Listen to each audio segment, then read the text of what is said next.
বান্দার উপর রাজি হয়ে যাব, একটা খেজুর যদি সে ইখলাসের সাথে দান করে, আমি তার একটা খেজুরকে মাধ্যমে দাড়িপাল্লাকে ভরে দেব।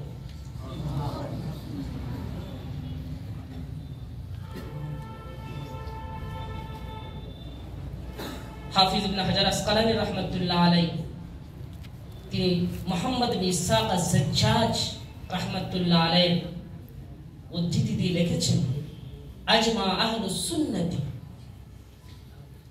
আলাল ঈমান বিল মিজান। আহলে সুন্নাত ওয়াল জামাতের ইজমা, আহলে সুন্নাত ওয়াল জামাতের ইজমা হলো যে আহলে সুন্নাত ওয়াল জামাতের আকীদা হলো যে তারা দাড়িপাল্লার উপর বিশ্বাসী, যে কিয়ামতের দিন বাস্তবে দাড়িপাল্লা স্থাপন করা হবে। যেটা মুতাজিলা বলছে তা নয়, মুতাজিলাদের আকীদা ও বিশ্বাস হলো কিয়ামতের দিন দাড়িপাল্লা প্রকৃতপক্ষে স্থাপন করা হবে না, বরং আল্লাহ পাক এটা বলেছেন শুধু তার ইনসাফকে প্রকাশ করার জন্য। কিন্তু তিনি ওখানে লিখছেন আহলে সুন্নাত ওয়াল জামাতের আকীদা ও বিশ্বাস হলো ডাইরেক্ট দাড়িপাল্লা স্থাপন করা হবে। ওয়ান্না আমাল আল ইবাদি তুজান, মানুষের বান্দাদের আমলকে ওজন করা হবে কিয়ামতের দিন। ওয়ালাহু লিসান, জিব থাকবে তার, জিব যেমন আপনার দাড়িপাল্লায় মাঝে একটা কাঁটা থাকে এরকম থাকবে। ওকিফাতান, দুটো পাল্লা হবে। ওয়ায়ামিরু বিল আমাল, আর আমলের মাধ্যমে দাড়িপাল্লা কম বেশি হবে। চার, নেক আমল খারাপ আমলের তুলনায় বিন্দু মাত্র বেশি হবে, বিন্দু মাত্র। হাব্বা শব্দ একটা দানা পরিমাণ যদি কারণ নেক আমল গুনার তুলনায় বেশি হয়ে যায়, আল্লাহ পাক তাকে জান্নাত নসিব করবে। আর যদি গুনার পাল্লা বা গুনাহ নেকির তুলনায় বিন্দু মাত্র বেশি হয়ে যায়, সে যাবে জাহান্নামে। বিন্দু মাত্র, হাব্বা শব্দ। আর চার, গুনাহ এবং নেকি দুটোই বরাবর হবে, সমান হবে। সে থাকবে আরাফ, জান্নাত এবং জাহান্নামের মাঝে একটা দেওয়াল।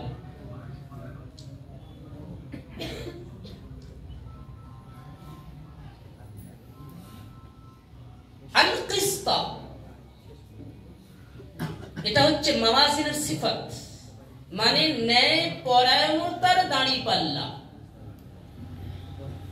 আর কেউ কেউ বলছেন আল কিসতা মাফউলুন লিআজলিল কিসতি, ন্যায় পরায়ণতাকে প্রকাশ করার জন্য আল্লাহ পাক দাঁড়িপাল্লা প্রতিষ্ঠিত করলেন। লিয়াউমিল কিয়ামা, লিহিসাবি ইয়াউমিল কিয়ামা, কিয়ামতের দিনের হিসাবের জন্য আল্লাহ পাক দাঁড়িপাল্লা স্থাপন করবেন। আগে ইমাম বুখারী রাহমাতুল্লাহ দাবি কি করছেন, ওয়ান্না আমালা বানি আদম ওয়া কাওলুহুম তুজান, মানুষের আমল, মানুষের কথা ওজন করা হবে।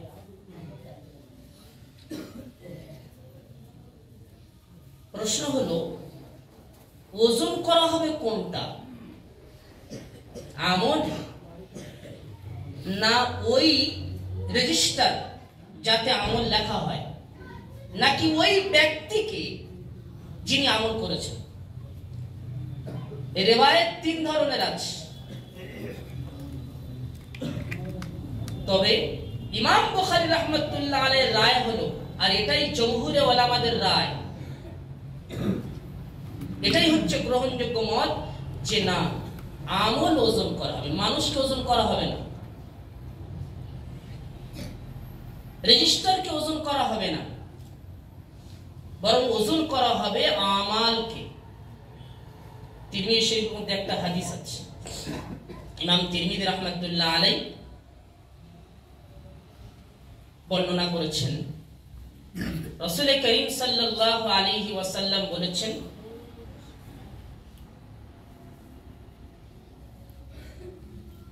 মা মিন শাইইন আথখালু ফি মিজানিল আবদি ইয়াউমাল কিয়ামাতি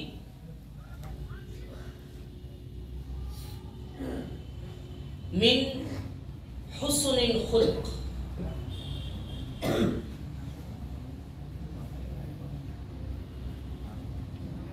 কিয়ামতের দিন মানুষের দাঁড়িপাল্লায় মানুষের আমল সবথেকে বেশি ভারী হবে যে আমলের মাধ্যমে, সেটা হচ্ছে হুসনে খুলুক, উত্তম চরিত্র। উত্তম চরিত্র এই আমল কিয়ামতের দিন ওজনি হবে, ভারী হবে, সবথেকে বেশি ভারী।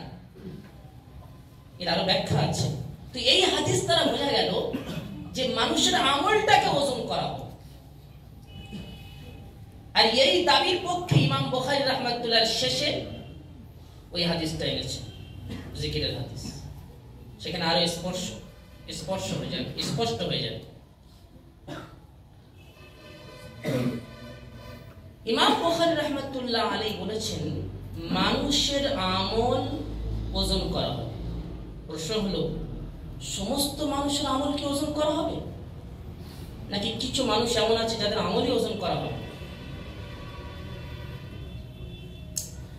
তিরমিজি শরীফের মধ্যে ইমাম তিরমিজি রাহমাতুল্লাহ একটা হাদিস এনেছে, আর সেই হাদিসটা বর্ণনা করেছেন হযরত আবু উমামা বাহিলী রাদিয়াল্লাহু তাআলা আনহু। তিনি বলছেন, قال رسول الله صلى الله عليه وسلم, রাসূলুল্লাহ সাল্লাল্লাহু আলাইহি ওয়াসাল্লাম বলেছেন, ওয়া'আদানি রব্বি, আমার রব আমার প্রভু আমার সাথে ওয়াদা করেছেন, আন ইউদখিলা মিন উম্মতি ৭০ আলফান লা হিসাবা আলাইহিম ওয়ালা আযাবা, যে আমার উম্মতের মধ্যে হতে ৭০,০০০ এমন মানুষ হবেন কিয়ামতের দিন আল্লাহ পাক তাদেরকে বিনা হিসাবে জান্নাত নসিব করবেন। ওয়া মা কুল্লি আলফিন ৭০ আলফান, প্রত্যেক হাজারের সাথে থাকবে ৭০,০০০। ১,০০০ ৭০,০০০, ১,০০০ ৭০,০০০, তাহলে ৭১ বার ৭১,০০০ করে ৭০ বার যদি হিসাব করা যায়, তাহলে দাঁড়াচ্ছে আপনার ৪৯,৭০,০০০। এরা বিনা হিসাবে যাবে। ওয়া সালাতু হাতায়াতিন মিন হাতায়াতি রাব্বি, আর কেউ কেউ পড়েছেন ওয়া সালাসা হাসায়াতিন মিন হাসায়াতি রাব্বি, সালাসু হাতায়াত বা সালাসা হাসায়াত, অর্থাৎ প্রত্যেক হাজারের সাথে ৭০,০০০ যদি সালাসু পড়া হয়, তাহলে প্রত্যেক হাজারের সাথে ৭০,০০০। আর আল্লাহ পাকের হাসায়াত বলা হয়, দুটো হাত এক জায়গায় করলে যেটা হয়। আল্লাহ পাকের হাত কত বড় সেটা আল্লাহ পাকই জানেন।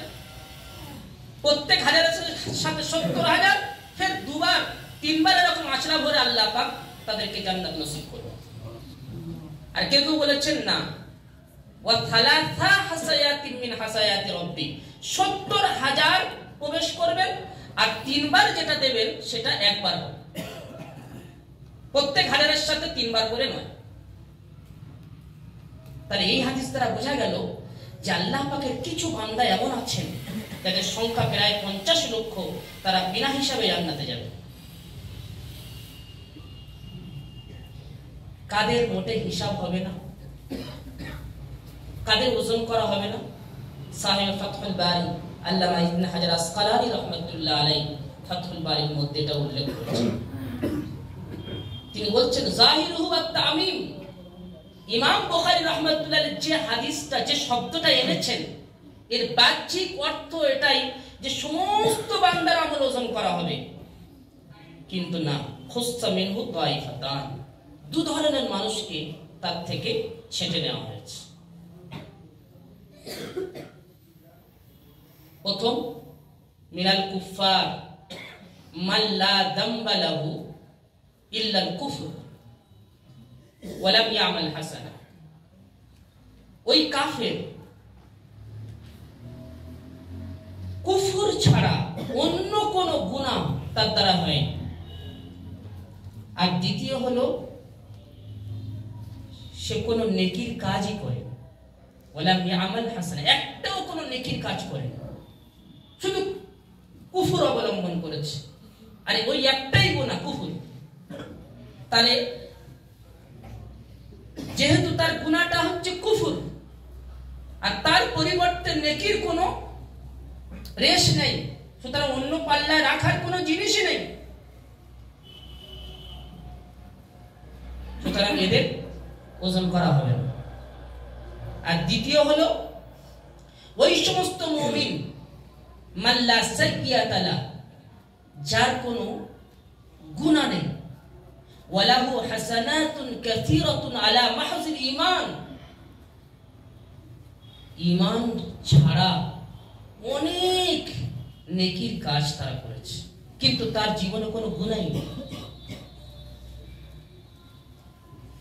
এদেরকে ওজন করা হবে। বাকি এই দুটো দল ছাড়া যারা থাকবে তাদেরকে ওজন করা হবে। ইমাম বুখারী রাহমাতুল্লাহ আগে বলছেন, ওয়াকালা মুজাহিদুন আল কিসতাস ওয়াল আদলু বির রুমিয়া। ইমাম বুখারী রাহমাতুল্লাহ এর একটা আন্দাজ আছে, একটা তর্জ আছে। কোরআনের সাথে ইমাম বুখারী রাহমাতুল্লাহ আলাইহির সম্পর্ক অতি নিগুড়, সেজন্য হাদিস পাকের মধ্যে কোন জায়গায় কোন শব্দ এমন যদি এসে যায় তার আসল বা তার থেকে উৎপত্তি কোন শব্দ কোরআনের মধ্যে এসছে, ইমাম বুখারী রাহমাতুল্লাহ আলাইহির সঙ্গে সঙ্গে কোরআনের সাথে তার এত গভীর সম্পর্ক, সেই আয়াতের ব্যাখ্যা করা শুরু করে দেন। এখানে এসছে ওয়া নাযাউল মাওয়াজিনাল কিসত, এই যে কিসত কাফ সিন কা, এর থেকে কোরআন পাকে কিছু শব্দ এসছে। একটা শব্দ হলো আল কিসতাস, আর একটা শব্দ হলো আল মুকসিতিন, আর একটা শব্দ হলো কাসিতুন। এই তিনটে শব্দ কিন্তু কিস থেকে এসেছে। কোরআন পাকের মধ্যে আল্লাহ পাক বলেছেন, ওয়াজিনু বিল কিসতাসিল মুস্তাকিম, সোজা দাঁড়িপাল্লা, ইনসাফের উপর প্রতিষ্ঠিত দাঁড়িপাল্লা দিয়ে তোমরা ওজন করো।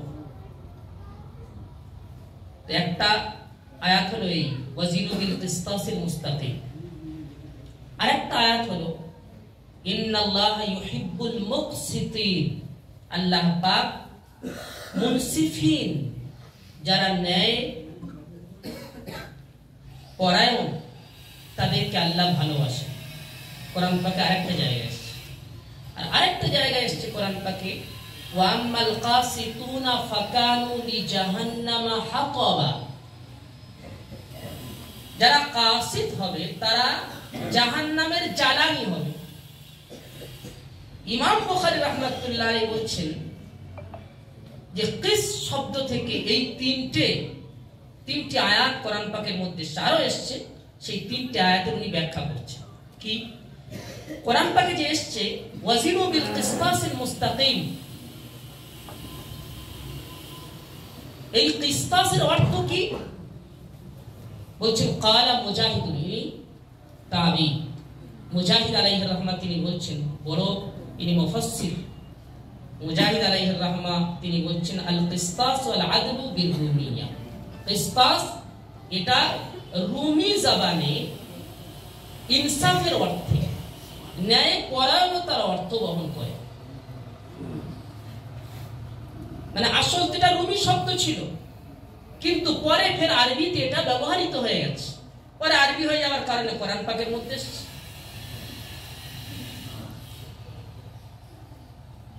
তাহলে কিসতাসের অর্থ হলো ইনসাফ। আর কোরআন পাকে আরেকটা যে আয়াত আছে ইন্নাল্লাহা ইউহিব্বুল মুকসিতিন, বাবি ফাল থেকে মুকসিতের বহুবচন হলো মুকসিতুন, আর হালাতে নাসবিতে হবে মুকসিতিন। এই মুকসিতিন বা মুকসিত এর অর্থ কি? বলছেন ওয়াহুয়াল আদিল, মুকসিতের অর্থ হলো আদিল, ইনসাফ করনে ওয়ালা। কিন্তু এখানে একটা শব্দ ইমাম বুখারী বলেছেন, আল কিস্তু মাসদারুল মুকসিত। কিস্ত এটা মুকসিতের মাসদার, কিন্তু আমরা যারা ওলামা আছি তারা জানি মুকসিত এটা বাবে ইফআল থেকে, আর বাবে ইফআলের মাসদার হলো ইকসাত, কিস্ত নয়। কিন্তু ইমাম বুখারী বলছেন আল কিস্তু মাসদারুল মুকসিত, কিস্ত মুকসিতের মাসদার, কিন্তু মুকসিতের মাসদার তো ইকসাত, কিস্ত নয়। ইমাম বুখারী কি হবে এখানে বললেন? এই জায়গাটা শামসুদ্দিন মুহাম্মদ বিন ইউসুফ আল কিরমানি রাহমাতুল্লাহ লিখেছেন। তিনি বলছেন যে আসলে মুকসিতের মাসদার হলো ইকসাত, আর ইকসাতের মাসদার অর্থাৎ ইকসাতের আসল কিস্ত। এটা প্রকৃতপক্ষে মুকসিতের মাসদার নয়, বরং মুকসিতের মাসদারের মাসদার। ফাহুয়া মাসদারু মাসদারি। মুকসিত ইকসাত থেকে এসেছে, আর ইকসাত এসেছে কিস্ত থেকে। এই দিক থেকে লক্ষ্য করে যেহেতু ইকসাতের যে অর্থ কিস্তের একই অর্থ, সেই জন্য বলা হয়েছে আল কিস্তু মাসদারুল মুকসিত, কিস্ত মুকসিতের মাসদার। আগে ওয়াম্মাল কাসিদ ফাওয়াল জাই, কোরআনে আরেকটা যে আয়াত এসেছে ওয়াম্মাল কাসিতুনা ফাকানু লিজাহান্নামা হাতাবা, এর মাত্রাও কাসিদ। দেখো, একটা হলো কাসাতা ইয়াকসিতু কাসতান, যারা ইয়াজরিবু থেকে, এর অর্থ হলো জুলুম। আর একটা হচ্ছে কাসাতা ইয়াকসুতু বা ইয়াকসিতু কিসতান, কাফের কাসরা দিয়ে, তার অর্থ হলো ইনসাফ। বাব আলাদা, মাসদার আলাদা হয়ে যাওয়ার কারণে অর্থ আলাদা হয়ে যাচ্ছে। তো ওয়াম্মাল কাসিতুন যেটা এসছে এটা হলো বাবে জারাবা ইয়াজরিবু থেকে, তার মাসদার হলো কাসদ, আর তার অর্থ হলো জালিম। যারা জালিম তারা জাহান্নামের কি হবে? জ্বালানি। ইমাম বুখারী রাহমাতুল্লাহ এই পর্যন্ত এর ব্যাখ্যা করেছে। এবারে যে হাদিসটা আসছে, হাদিসটা একটু দেখে নিন। আমার সনদটা একটু বলে দিই। সনদটা আমি নিজে তৈরি করেছি, নিয়ে এসেছি। আমার বুখারী শরীফের প্রথম খণ্ডের উস্তাদ হলেন হযরত নাসির আহমদ খান আল বুলন্দশহরি রাহমাতুল্লাহ আলাইহি। তোমাদের যিনি শাইখ আউয়াল মুফতি আজিজুর রহমান সাহেব কাসমি, সম্ভবত ওনারই এই সনদ হবে। আর আমার বুখারী শরীফের দ্বিতীয় খণ্ডের উস্তাদ হলেন হযরত তাই না? হ্যাঁ, আমার বুখারী শরীফের দ্বিতীয় খণ্ডের উস্তাদ হলেন আব্দুল হক আল আজমি রাহিমাহুল্লাহ। আর এনারা দুজন ছাত্র হলেন শাইখুল ইসলাম হুসাইন আহমদ মাদানী রাহমাতুল্লাহ আলাইহি। আর শাইখুল ইসলাম হুসাইন আহমদ মাদানী রাহমাতুল্লাহ আলাইহি এর উস্তাদ হলেন শাইখুল হিন্দ মাহমুদ হাসান দেওবন্দি রাহমাতুল্লাহ আলাইহি। মাহমুদুল হাসান নয়, মাহমুদ হাসান। একজন হচ্ছেন মাহমুদুল হাসান গঙ্গুই, ইনি বড় মুফতি নামে, বড় মুফতি সাহেব নামে পরিচিত, ফকির উম্মত। আর হচ্ছে মাহমুদ হাসান দেওবন্দি, ইনি হচ্ছেন ওই ব্যক্তি যিনি রেশমি রুমালের আন্দোলন করেছেন। আর মাহমুদ হাসান দেওবন্দি রাহমাতুল্লাহর উস্তাদ হলেন কাসিমুল উলুম ওয়াল খায়রাত কাসিম নানুতবি রাহমাতুল্লাহ আলাইহি। আর কাসিমুল উলুম ওয়াল খায়রাত কাসিম নানুতবি রাহমাতুল্লাহ দুজন উস্তাদ আমি এখানে উল্লেখ করেছি, হয়তো আরো উস্তাদও আছেন। একজন হলেন আব্দুল গনি মুজাদ্দিদি রাহমাতুল্লাহ আলাইহি, যিনি নকশবন্দ মুজাদ্দিদ তরিকার একজন বিখ্যাত আল্লাহর ওলি ছিলেন। আর সেই সাথে সাথে আমাদের দেওবন্দের হাদিসের সনদ ওনার থেকেই সব এসেছে বের। আর কাসিমুল উলুম ওয়াল খায়রাত কাসিম নানুতবি রাহমাতুল্লাহ আলাইহির আরেকজন উস্তাদ হলেন আহমদ আলী সাহারানপুরি, যিনি বুখারী শরীফের হাশিয়া লিখেছেন। আর এনারা দুজন উস্তাদ হলেন শাহ মোহাম্মদ ইসহাক আদ-দেহলভী রহমাতুল্লাহ আলাইহি। এনাদের দুজনের উস্তাদ শাহ ইসহাক আদ-দেহলভী রহমাতুল্লাহ আলাইহি। শাহ ইসহাক আদ-দেহলভী রহমাতুল্লাহ আলাইহি উস্তাদ হলেন আব্দুল আজিজ মুহাদ্দিস দেহলভী রহমাতুল্লাহ আলাইহি, যিনি ইংরেজদের বিরুদ্ধে ফতোয়া জারি করেছিলেন সর্বপ্রথম। আব্দুল আজিজ মুহাদ্দিস দেহলভী রহমাতুল্লাহ নকশবন্দ সিলসিলার পীর ছিলেন, আল্লাহর ওলি ছিলেন। আর এনাদের দুজনের উস্তাদ হলেন মুসরিদুল হিন্দ শাহ ওলিউল্লাহ মুহাদ্দিস আদ-দেহলভী রহমাতুল্লাহ আলাইহি, যার আসল নাম হলো আহমদ বিন আব্দুর রহিম আল ফুলাতি আন-নকশবন্দি। ওলিউল্লাহ মুহাদ্দিস দেহলভী ওলিউল্লাহ নামে তিনি পরিচিতি লাভ করেছেন, কিন্তু তার আসল নাম হলো আহমদ বিন আব্দুর রহিম আল ফুলাতি আন-নকশবন্দি। এই ওলিউল্লাহ মুহাদ্দিস দেহলভী রহমাতুল্লাহ সর্বপ্রথম ওই ব্যক্তি যিনি মদিনা থেকে আবু তাহির আল মাদানী রহমাতুল্লাহ আলাইহির কাছ থেকে হাদিসের সনদটা এখানে ভারতবর্ষের বুকে নিয়ে এসেছেন। এই জন্য ওনাকে মুসনিদুল হিন্দ বলা হয়। যত হাদিসের সনদ ভারতবর্ষে এদিক সেদিক ঘুরছে সব ওনার উপর থেকে চলে। তো আমি হাদিসের সনদটা একটু পড়ে দিচ্ছি। আমার দুটো বুখারী আখবারে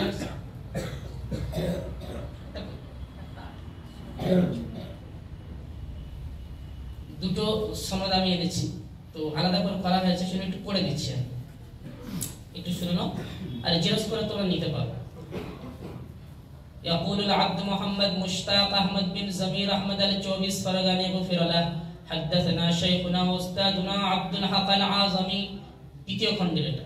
قال حدثنا فضيلة الشيخ شيخ الإسلام حسين أحمد المدني قال حدثنا شيخ الهند محمود حسن العثماني الدوبندي قال حدثنا حجة الإسلام قاسم العلوم والخيرات الشيخ العلامة محمد قاسم النانوتي قال حدثنا العارف بالله الشيخ عبد الغني المجددي الدهلوي والشيخ العلامة محدث أحمد علي السهرنبوري المهشي البخاري قال حدثنا مولانا الإمام الشيخ محمد إسحاق الدهلوي قال حدثنا جدي لأمي سراج الهند عبد العزيز المحدث الدهلوي قال حدثنا والدي مسند الهند أحمد بن عبد الرحيم الفلتي النقشبندي الشهير بولي الله الدهلوي قال أخبرنا الشيخ أبو طاهر। এই পর্যন্ত হাদিসের একটা সনদ। হাদিসের সনদকে তিনটা ভাগে ভাগ করা হয়। একটা আমাদের থেকে শাহ ওলিউল্লাহ মুহাদ্দিস দেহলভী রহমাতুল্লাহ পর্যন্ত, আরেকটা আবু তাহির আল মাদানী রহমাতুল্লাহ আলাইহি থেকে প্রত্যেক হাদিসের যিনি মুআল্লিফ, এই লেখক ইমাম বুখারী পর্যন্ত, এটা একটা সনদ। আরেকটা সনদ প্রত্যেক হাদিসের সনদ আলাদা আলাদা, প্রত্যেক হাদিসের শুরুতে দেওয়া আছে।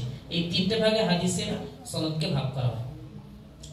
قال أخبرنا الشيخ أبو طاهر محمد بن إبراهيم الكردي المدني قال حدثنا والدي الشيخ أحمد الكردي قال قرأت على الشيخ أحمد القشاشي قال أخبرنا الشيخ أبو المواهب أحمد بن عبد القدوس المنشابي قال أخبرنا الشيخ شمس الدين محمد بن أحمد الرملي قال حدثنا شيخ الإسلام زين الدين زكريا بن محمد الأنصاري قال قرأت على الشيخ الحافظ الحجة شهاب الدين أحمد بن علي الحجر الأسقلاني أحمد بن علي حجر الأسقلاني ابن حجر الأسقلاني رحمة الله عليه قال حدثنا الشيخ برهان الدين إبراهيم بن أحمد التنوخي قال حدثنا مسند الدنيا أبو العباس أحمد بن أبي طالب الحجر الشهير بابن الشهنة قال حدثنا أبو علي الحسين بن مبارك الزبيدي الحنفي البغدادي قال حدثنا أبو الوقت عبد العلاء عبد الأول بن عيسى بن شعيب السجزي العربي قال حدثنا أبو الحسن عبد الرحيم بن مظفر بن محمد الداودي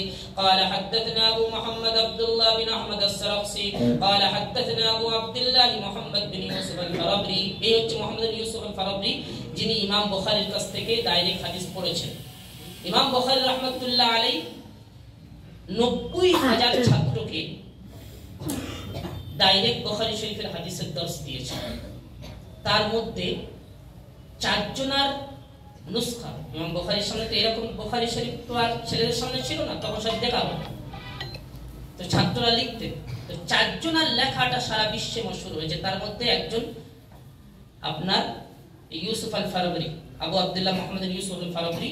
আর এনার এই নুসখাটা আমাদের ভারতে এবং বাংলাদেশে, পাকিস্তানে এটাই বেশি চলে। أبو عبد الله محمد بن يوسف الفربري قال حدثنا الإمام الجليل الحافظ الحجة أمير المؤمنين في الحديث أبو عبد الله محمد بن إسماعيل بن إبراهيم بن المغيرة بن بردزبة الجعفي اليماني البخاري رحمه الله تعالى اللهم انفعنا بعلومه وفيوزه آمين يا رب العالمين এবারে হাদিসের তৃতীয় সনদের তৃতীয় ভাগটা এখানে পড়া হচ্ছে দেখো حدثنا أحمد بن أشكاب قال حدثنا محمد بن فضيل عن عمارة بن القعقاع عن أبي زرعة عن أبي هريرة رضي الله تعالى عنه قال قال النبي صلى الله عليه وسلم كلمتان حبيبتان إلى الرحمن خفيفتان على اللسان ثقيلتان في الميزان سبحان الله وبحمده سبحان الله العظيم আমার সাথে পড়ে না سبحان الله وبحمده سبحان الله العظيم سبحان الله وبحمده سبحان الله العظيم سبحان الله وبحمده سبحان الله العظيم ইমাম বুখারী রাহমাতুল্লাহ আলাইহি সবথেকে শেষে যে হাদিসটা এনেছেন এখানে একটা মজার ব্যাপার আছে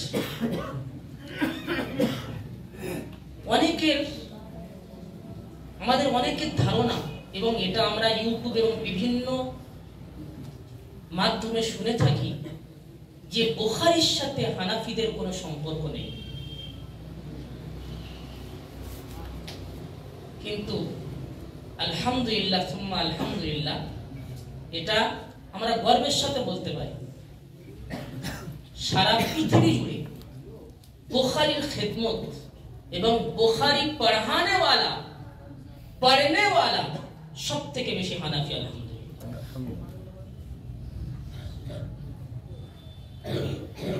ইমাম বুখারী রাহমাতুল্লাহ আলাইহি শুধু আবু হানিফা রাহমাতুল্লাহ আলাইহি বা হানাফিদের সাথে সম্পর্ক নেই বরং গভীর সম্পর্ক আছে এরপর অনেক কথা বলা যাবে সময় খুব সংক্ষেপ ইমাম বুখারী রাহমাতুল্লাহ আলাইহি বুখারী শরীফের সবথেকে প্রথম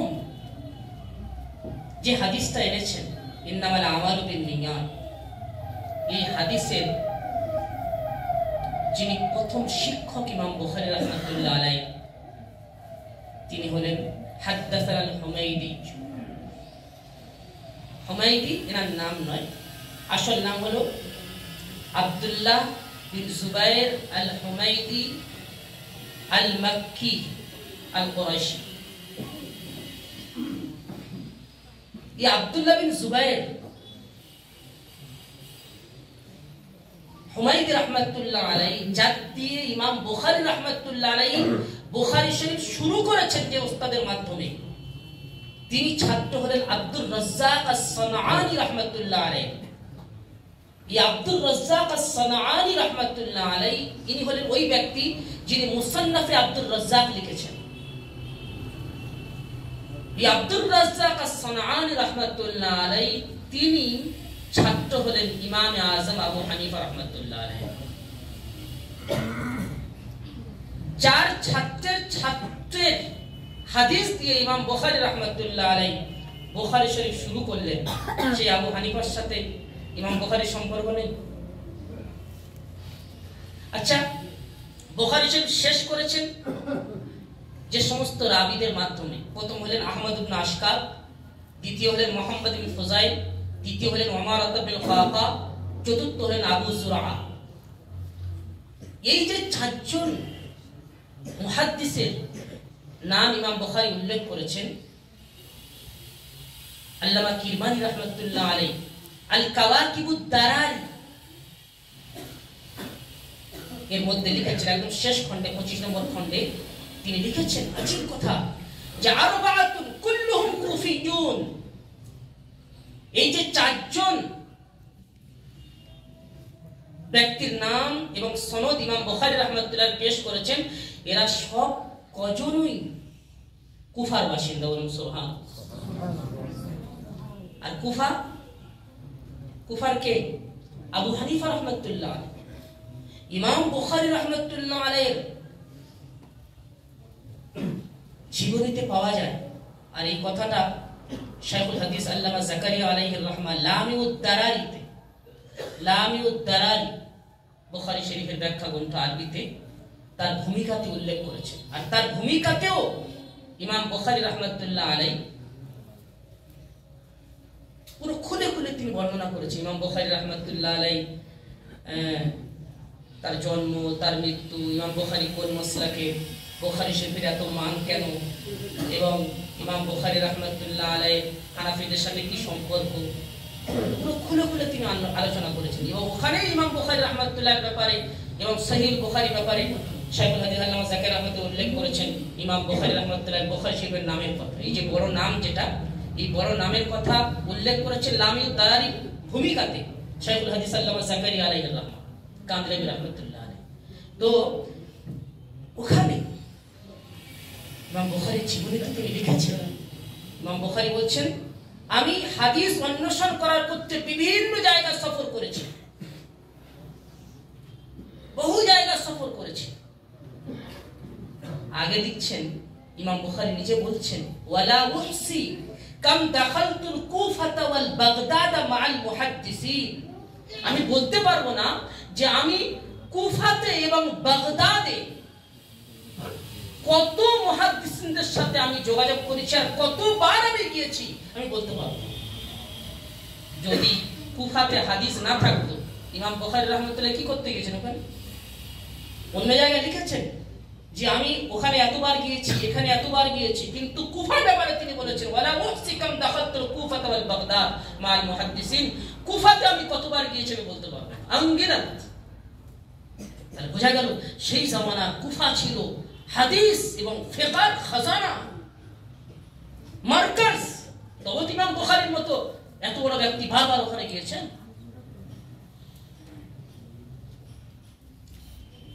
এবং বুখারীর মধ্যে যত রাবি আছে, ইমাম বুখারীর যত উস্তাদ আছেন, যাদের রিওয়ায়াত ইমাম বুখারী রাহমাতুল্লাহ এখানে নিয়ে এসেছেন, তার মধ্যে প্রায় 145 জন রাবি এমন আছেন যিনি হয় সরাসরি কিংবা কারোর মাধ্যম দিয়ে ইমাম আজম আবু হানিফা রাহমাতুল্লাহের ছাত্র। বুখারীর মধ্যে 22টা সুলাসিয়াত আছে, যার কারণে বুখারীর মান অনেক বেশি বেড়ে গেছে। মানে ইমাম বুখারী এবং আল্লাহ রাসূলের মাঝে মাত্র 3টে মাধ্যম। সিহাহ সিত্তা যতগুলো তোমরা কিতাব তোমরা পড়েছো, তার মধ্যে সবথেকে বেশি সুলাসিয়াত আছে বুখারীর মধ্যে, সেটা হলো 22টা। এই 22টা সুলাসিয়াতের মধ্যে 19টা শাইখুল হাদিস আল্লামা জাকারিয়া রাহমাতুল্লাহ লিখেছেন লামিউদ দারারি শুরুতে, যে 19টা হাদিস এমন আছে যেখানে ইমাম বুখারী রাহমাতুল্লাহ আলাইহি উস্তাদ হলেন তিনি আবু হানিফা রাহমাতুল্লাহ আলাইহি ছাত্র। মক্কি বিন ইব্রাহিম, যার থেকে 11টা সুলাসিয়াত আছে, এই মক্কি বিন ইব্রাহিম আলাইহির রাহমা তিনি আবু হানিফা রাহমাতুল্লাহ আলাইহি ছাত্র। বুখারীর মধ্যে একজন উস্তাদ আছেন ইমাম বুখারী, আবু আসিম আন-নবী, তিনি আবু হানিফা রাহমাতুল্লাহ আলাইহি ছাত্র। খাল্লাদ বিন ইয়াহইয়া আবু হানিফা রাহমাতুল্লাহ আলাইহি ছাত্র, তাই ইমাম বুখারীর উস্তাদ। আব্দুল্লাহ বিন মুবারক আলাইহির রাহমা, ইমাম বুখারীর দাদা উস্তাদ, তিনি আবু হানিফা রাহমাতুল্লাহ আলাইহি ছাত্র। তাহলে বুখারীর সাথে আবু হানিফার সম্পর্ক বা হানাফিদের সম্পর্ক শুধু জাতা নয়, অনেক গভীর সম্পর্ক। যাদের হাদিস নিয়ে ইমাম বুখারী রাহমাতুল্লাহ আলাইহি তার হাদিসের মানকে বাড়িয়েছেন, তাদের সাথে বুখারীর সম্পর্ক নেই, এটা বলা একবার মিথ্যা। আল্লাহ পাক বোঝার তৌফিক নসিব করুন। হাদিস দেখো, হযরত আবু হুরায়রা রাদিয়াল্লাহু তাআলা আনহু তিনি বর্ণনা করছেন। দেখো উলামায়ে কেরাম লিখেছেন, শুরাহে কেরাম যারা হাদিসের ব্যাখ্যাদাতা, 2-3 মিনিট শেষ করছি। ইমাম বুখারী রাহমাতুল্লাহ আলাইহি বুখারী শরীফের শুরুতে যে সাহাবী হাদিস এনেছেন তিনি হলেন আমিরুল মুমিনিন হযরত ওমর ইবনে খাত্তাব রাদিয়াল্লাহু তাআলা। আর সবথেকে শেষে হাদিস এনেছেন কার? হযরত আবু হুরায়রা রাদিয়াল্লাহু তাআলা। আমরা শুনেছি, আমরা জানি, আমরা আমাদের আসাতিদা কেরামদের কাছ থেকে শুনেছি, তোমরা নিশ্চয় শুনেছো যে সবথেকে বেশি হাদিস বর্ণনা করেছেন হযরতে আবু হুরায়রা রাদিয়াল্লাহু তাআলা। এবং আবু হুরায়রা রাদিয়াল্লাহু তাআলা আনহুর আজীব ইতিহাস আছে হাদিস পাকের। আবু হুরায়রা রাদিয়াল্লাহু তাআলা আনহুর উপরে ইশকাল করা হয়েছিল, প্রশ্ন করা হয়েছিল যে সপ্তম হিজরিতে ইসলাম গ্রহণ করছে আর এত বেশি হাদিস বর্ণনা করলো কি করে? 5374টি হাদিস বর্ণনা করেছেন হযরত আবু হুরায়রা রাদিয়াল্লাহু তাআলা। সবথেকে বেশি হাদিস সাহাবাদের মধ্যে তিনি বর্ণনা করেছেন। আর আবু হুরায়রা রাদিয়াল্লাহু তাআলা আনহু যখন প্রশ্ন এসেছে, আবু হুরায়রা নিজে তার উত্তর দিয়েছেন, তিনটে উত্তর দিয়েছেন, সেটা বুখারীর মধ্যে ইমাম বুখারী রাহমাতুল্লাহ বর্ণনা করেছেন। নাম্বার 1, প্রথম উত্তর হলো ইয়াকুলুনা আকসারা আবু হুরায়রা, মানুষ বলে আবু হুরায়রা অনেক হাদিস বর্ণনা করে ফেলেছে, আবু হুরায়রা নিজে বর্ণনা করছে। কিন্তু আমার মুহাজির ভাই যারা, তারা ব্যবসা বাণিজ্যে কাজে কর্মে ব্যবসা বাণিজ্য করতেন, তারা সকালবেলা হলে ব্যবসা কাজে লেগে যেতেন। আর আমার আনসারী ভাই তারা চাষে লেগে যেতেন সকালবেলা। আর আমি, আমার না বিবি আছে না বাচ্চা আছে, কেউ নেই, আমি সর্বদা আল্লাহর রাসূল সাল্লাল্লাহু আলাইহি ওয়াসাল্লামের সাথে লেগে থাকতাম, আল্লাহর রাসূলের মাদ্রাসায় পড়ে থাকতাম। মাঝে মাঝে এমন অবস্থা হতো ক্ষুধার্তের কারণে আমি বেহুশ হয়ে পড়ে যেতাম। মানুষ মনে করতো আমার মির্গির রোগ হয়েছে, আর সেই সময় মির্গির রোগের সুস্থতার সিস্টেম ছিল গলায় পা তুলে দেওয়া। মানুষ আমার গলায় পা তুলে দিত, মনে করতো যে আমার মির্গির রোগ হয়েছে। ওমা বিয়াল জুনুন ওমা হুয়া ইল্লাল জু, আমার কোনো মির্গির রোগ হয়নি, বরং ক্ষুধার্তের কারণে আমি বেহুশ হয়ে পড়ে যেতাম। আল্লাহ রাসূল সাল্লাল্লাহু আলাইহি ওয়াসাল্লামের মাদ্রাসার ছাত্রের ঘটনা শোনাচ্ছি। কি হয়েছেন তিনি? মুহাদ্দিস কবীর হয়েছেন। দ্বিতীয় বেশি হাদিস বর্ণনা করার কারণ তিনি উল্লেখ করলেন। তাহলে প্রথম হাদিস দ্বারা কি বুঝতে পারলাম? একজন ছাত্র বড় হওয়ার পিছনে সবথেকে বড় যেটা মাধ্যম, সেটা হলো ওস্তাদের সাথে সম্পর্ক, ওস্তাদের সান্নিধ্য অবলম্বন করা। আজকের এটা শেষ হয়ে গেছে, যার কারণে ইলমও উঠে গেছে। সাহাবীদের সমস্ত নাম বাদ দিয়ে রাখা হয়েছে সোহবত, সাহাবী, অন্য নাম দেওয়া হয়নি, সাহাবী। একজন সাহাবীর সবথেকে বড় হওয়ার মাধ্যম হলো তিনি সাহাবী। আল্লাহর রাসূলের ঈমান অবস্থায় দেখেছেন, ঈমান অবস্থায় আল্লাহর রাসূলের থেকে বিদায় নিয়েছেন, মৃত্যুবরণ করেছেন। সোহবত একজন ছাত্রের উন্নতির সবথেকে বড় কারণ হলো শিক্ষকের সাথে সুসম্পর্ক, তার সান্নিধ্যে থাকা, তার কাছে থাকা। বুখারী রাহমাতুল্লাহ আলাইহি, ইমাম বুখারী লিখেছেন, ইমাম বুখারী রাহমাতুল্লাহ বুখারী শরীফ লিখেছেন, বুখারীর মান সবথেকে বেশি হয় একটা কারণ এটাও, ইনি যে সমস্ত রাবীগুলো যাদের রিওয়ায়াতগুলো এখানে বর্ণনা করেছেন, তারা সব হাই কোয়ালিটির রাবী। হাই কোয়ালিটির রাবী মানে কাসীরুল কবিয়ুজ যাবতি কাসীরুল মুলাজামা, সব তাদের স্মৃতিশক্তি খুব মজবুত, আর তারা বেশি বেশি শিক্ষকদের সাথে সময় দিয়েছে। আলা কোয়ালিটির রাবী। তার প্রথম কারণ কি? একটা ছাত্রের উন্নতির পিছনে প্রথম কারণ হলো শিক্ষকের সাথে সুসম্পর্ক। যে ছাত্র যত বেশি শিক্ষকের সাথে সুসম্পর্ক রাখবে, ইনশাআল্লাহ আল্লাহ পাক তার মাকাম, তার মর্যাদা তত বেশি বাড়াবে। আর দ্বিতীয় কারণ হলো, আবু হুরায়রা বলছেন, আমি একদিন আল্লাহর রাসূলের দরবারে গেলাম, বুখারীতে এসেছে, বললাম ইয়া রাসূলুল্লাহ, আপনার থেকে হাদিস শুনে কিন্তু ভুলে যাই। আল্লাহর রাসূল সাল্লাল্লাহু আলাইহি ওয়াসাল্লাম বললেন, উসতুতি রিদা, তুমি তোমার চাদরটা ছড়াও। চাদরটা আমি খুললাম, পেতে দিলাম। আল্লাহর রাসূল সাল্লাল্লাহু আলাইহি ওয়াসাল্লাম কিছু পরে দম করলেন, ধোপ মারলেন, মারার পরে বললেন, আবু হুরায়রা, তুমি তোমার সিনার সাথে এটাকে মিলিয়ে নাও।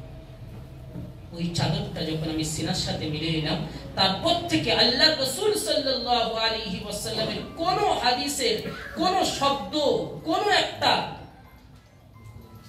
অক্ষর এমন নেই যেটা আমি কখনো ভুলে গেছি, বরং সব আমার মনে থাকে। বোঝা গেল কি? একজন শিক্ষকের, একজন ছাত্রের উন্নতির পিছনে দ্বিতীয় বড় লক্ষণ, দ্বিতীয় বড় মাধ্যম হলো শিক্ষকের দোয়া। এটা হতে পারে না শিক্ষকের দোয়া না পেয়ে কেউ বড় হয়েছে, ইতিহাস নেই। পৃথিবীতে যারা বড় হয়েছে তার ইতিহাস নেই, শিক্ষকের দোয়ায় তারা বড় হয়েছে।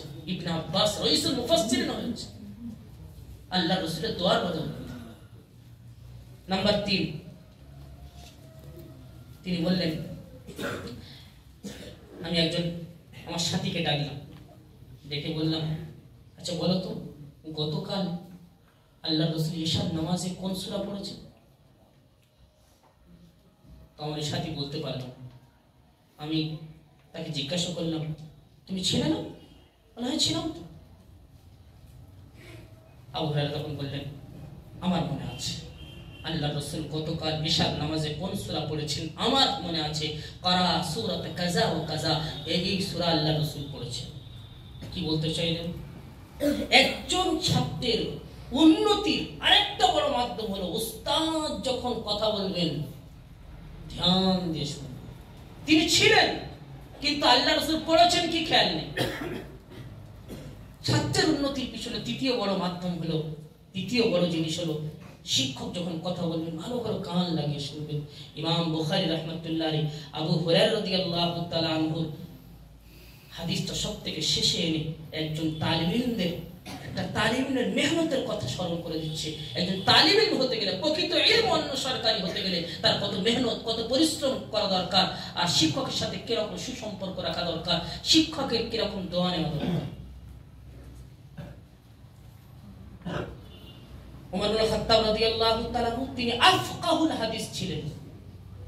উলামায়ে কেরাম লিখেছেন আফকাহুল হাদিস, অত্যন্ত হাদিসের সূক্ষ্ম সূক্ষ্ম জ্ঞান তিনি রাখতেন, খুব গভীর জ্ঞান তিনি রাখতেন। আর হযরত আবু হুরায়রা রাদিয়াল্লাহু তাআলা ছিলেন আহফাজুল হাদিস, সবথেকে বেশি হাদিস মুখস্থকারী। সুতরাং দুটো জরুরি, হাদিস মুখস্থ করতে হবে, সেই সাথে সাথে হাদিস বুঝতেও হবে। হযরত আবু হুরায়রা রাদিয়াল্লাহু তাআলা আনহু তিনি বলছেন, قال النبي صلى الله عليه وسلم, রাসূল করিম সাল্লাল্লাহু আলাইহি ওয়াসাল্লাম বলেছেন, কালিমাতানি হাবিবাতানি ইলার রহমান, দুটি কালিমা এমন রয়েছে যেটা রহমানের কাছে অতি প্রিয়। রহমানের কাছে অর্থাৎ আল্লাহর কাছে অতি প্রিয়। রহমানের কাছে অতি প্রিয় মানে ওলামায়ে কেরাম এখানে লিখেছেন, সাহেব ফাতুল বারীতে লিখেছেন, এই কালিমাতান মানে কালামান, দুটো বাক্য, আর হাবিবাতান মাহবুবাতান, প্রিয় কার কাছে? রহমানের কাছে। আচ্ছা, এই দুটি বাক্য প্রিয়, এটা বলে কি বলতে চাচ্ছেন আল্লাহ রাসূল? হাফিজ ইবনে হাজার আসকালানী রাহমাতুল্লাহ তিনি বলছেন, এটা বলে তিনি বলতে চাচ্ছেন মুহাব্বাতু কাইলিহিমা, মানে মাহবুবাতু কাইলিহিমা, অর্থাৎ যারা এই দুটো বাক্য পড়বে তারা আল্লাহর কাছে প্রিয় হয়ে যাবে, আল্লাহর কাছে মাহবুব হয়ে যাবে। আর আল্লাহর কাছে মাহবুব হয়ে যাওয়ার অর্থ হলো ইরাদাতু ইসালিল খাইরি লাহু ওয়াত তাকরীম, অর্থাৎ আল্লাহর কাছে প্রিয় হয়ে যাওয়ার অর্থ হলো আল্লাহর কাছে সে অতি সম্মানী হয়ে যায়। দুটো বাক্য কি? আচ্ছা, কিরকম? খাফিফাতানি আলাল লিসান, জবানে খুব হালকা, পড়তে খুব ভারী, পড়তে খুব হালকা। সাহলাতান, খুব সহজ, আরামে পড়তে পারে, পড়তে চাইলে সব বলে আরামে পড়তে পারে, খুব ভারী নয়। কিন্তু সাকিলাতানি ফিল মিজান, এই দুটো কালাম, দুটো বাক্য কিয়ামতের দিন তখন দাঁড়ি পাল্লায় ওজন করা হবে, তখন দাঁড়ি পাল্লা ভারী করে দেবে। এটা হচ্ছে ইমাম বুখারীর দলিল। ইমাম বুখারী প্রথমে কি বলেছেন? মানুষের আমল ওজন করা হবে, আর জিকির, এই দুটো কালিমা এটা আমল। সুতরাং এই আমলটাকে কিয়ামতের দিন দাঁড়ি পাল্লায় রাখা হবে। দাঁড়ি পাল্লায় রাখার কারণে দাঁড়ি পাল্লার নেকির পাল্লা ঝুঁকে যাবে। সাকিলাতানি ফিল মিজান, আর সেই দুটো বাক্য কি? সুবহানাল্লাহি ওয়া বিহামদিহি সুবহানাল্লাহিল আযীম, সুবহানাল্লাহি ওয়া বিহামদিহি সুবহানাল্লাহিল আযীম। এই দুটো কালিমা, এই দুটো বাক্য যদি আমরা পড়তে থাকি, আল্লাহ পাক কিয়ামতের দিন নামায় আমল যখন ওজন করবেন ইনশাআল্লাহ আমাদের নামায় আমলের পাল্লা ভারী করে দেবেন। হাদিস পাকের মধ্যে এসেছে, আর এটা বুখারীতে এসেছে, রাসূল করিম সাল্লাল্লাহু আলাইহি ওয়াসাল্লাম বলেছেন, মান ক্বারা কুল্লা ইয়াউমিন, যে ব্যক্তি প্রত্যেক দিন পড়বে সুবহানাল্লাহি ওয়া বিহামদিহি মিয়াতা মাররা, প্রত্যেক দিন সকালে 100 বার করে সুবহানাল্লাহি ওয়া বিহামদিহি পাঠ করবে, গুফিরাত লাহু যুনুবু ওয়া ইন কানাত মিসলা জাবাদিল বাহর, সমুদ্রের ফেনার মতো যদি তার গুনাহ হয়ে থাকে আল্লাহ পাক তার গুনাহকে maaf করে দেন।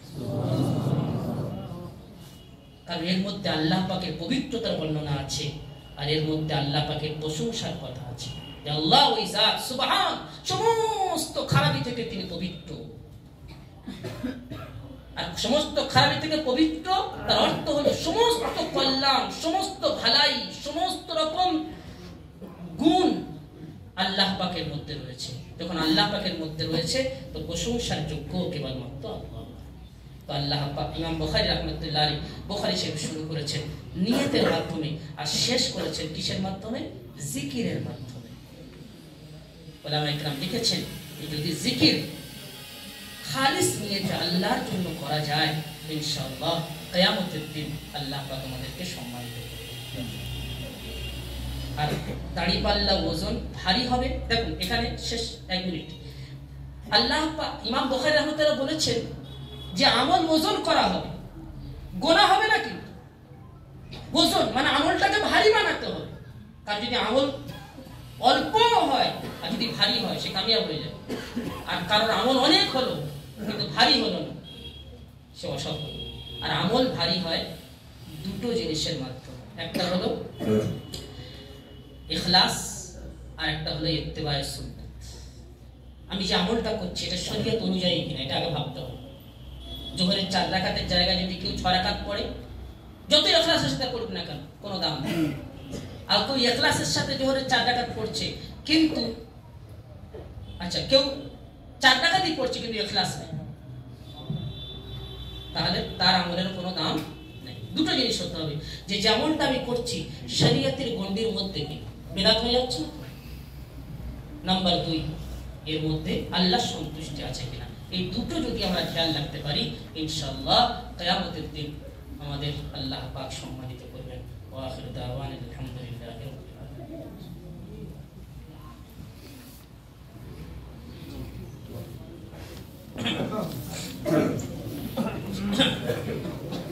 বিসমিল্লাহির রাহমানির রাহিম। সুবহানাল্লাহি ওয়া বিহামদিহি আদাদা খালকিহি ওয়া রিযা নাফসিহি ওয়া জিনাতা আরশিহি ওয়া মিদাদা কালিমাতিহি।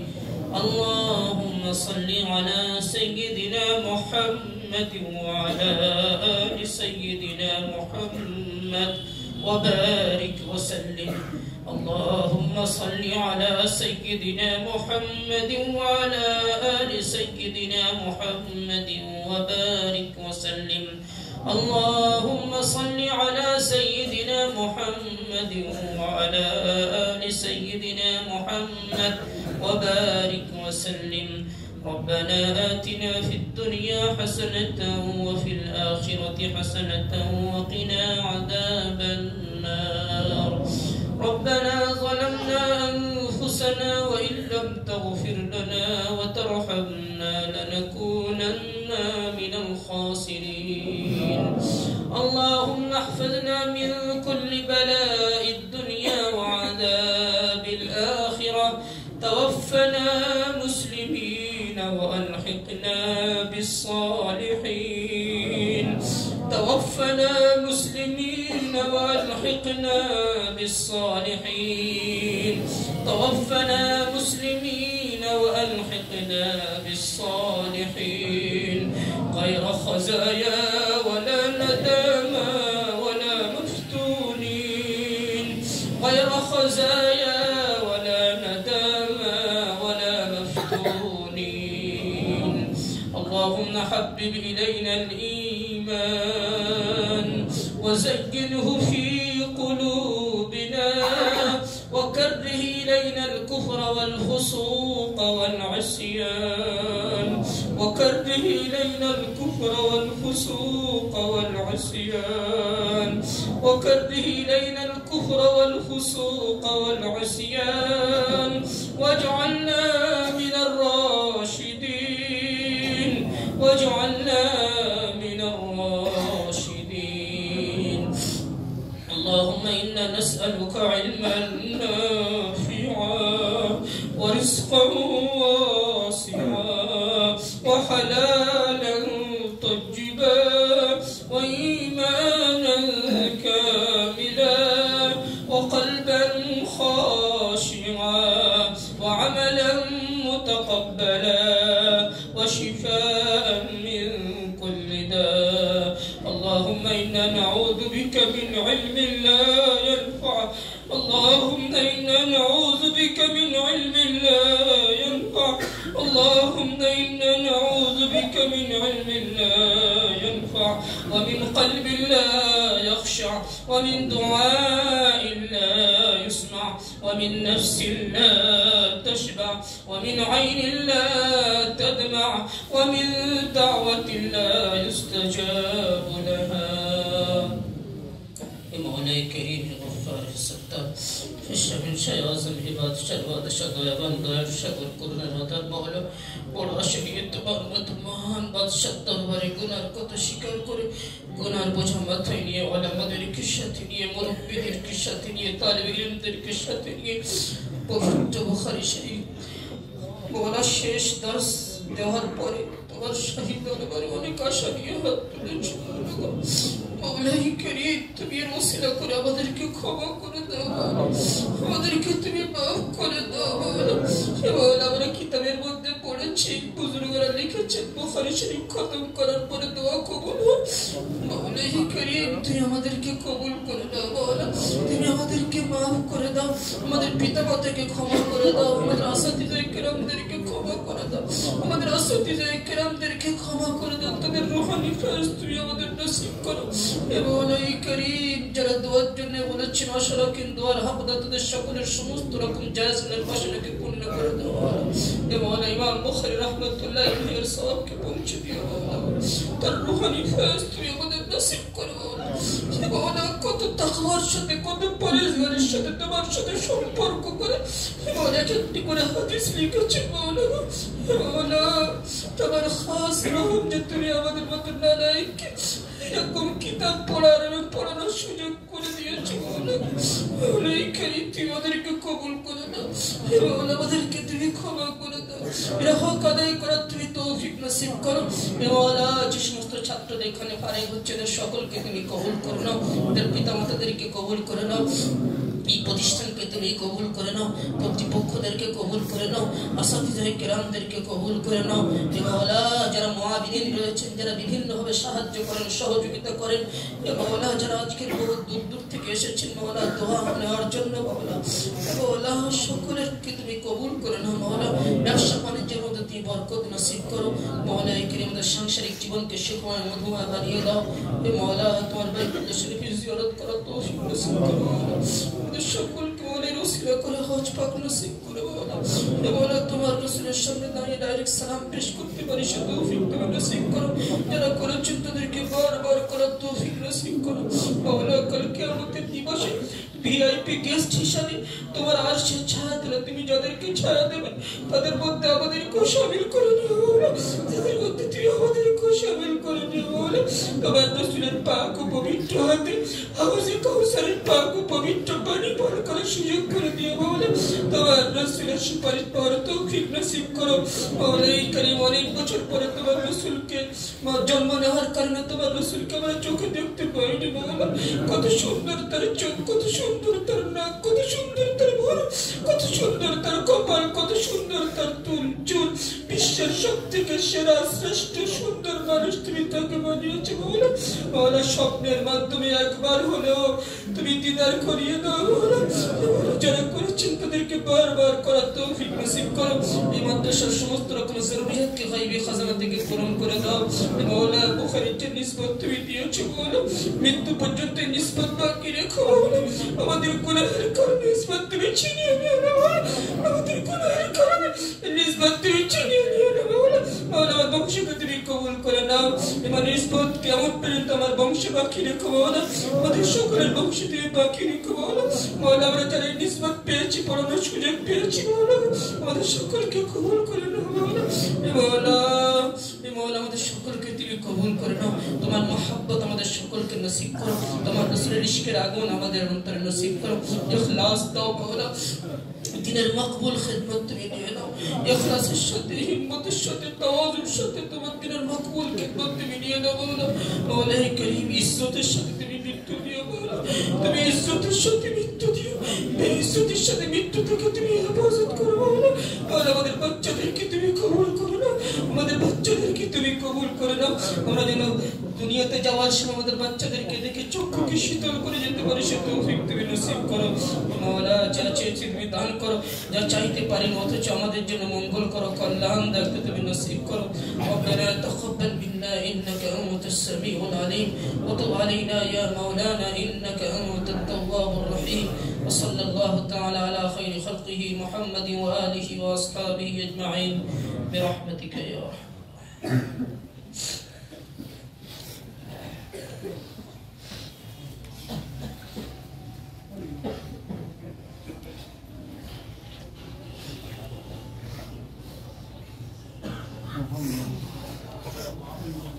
আর ভাই যারা এসেছেন কেউ যাবেন না, কোনো খাওয়ার ব্যবস্থা আছে, আপনারা মসজিদে বসে যান, সকলে খাওয়া দাওয়া করে যাবেন। দূর দূরান্ত থেকে আগত মেহমানদের